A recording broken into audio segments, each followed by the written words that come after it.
kung pwede, pababaan yung edad na pwedeng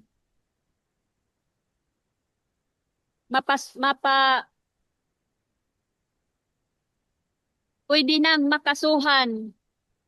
Kasi sabi niya nung yung nakabaril sa anak ko, wala daw crime liability. So paano yan? Isa sa ano lang yan sa bahay pag-asa? Pwede naman siguro. I agree. Yung sinabi ni Tolfo,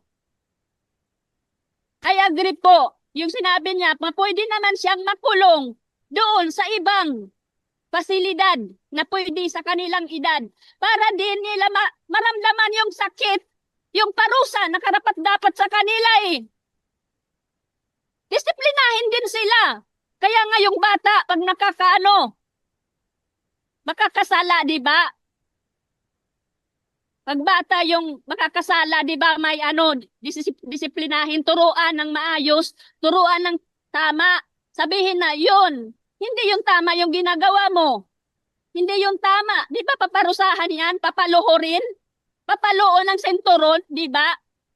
Eh yung bata na yan, nakamatay yan eh. Nakamatay yan. Nakamatay yan ang tao. So ano? Ibababahay pag-asa lang yun? Ha?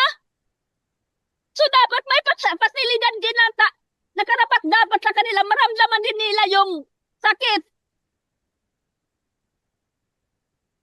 Yun. Yun lang yung sabihin ko. I agree with Tolfo. He said while ago na dapat mayroong pasilidad na karapat dapat sa kanila. Hindi lang yung bahay pag-asa na yan.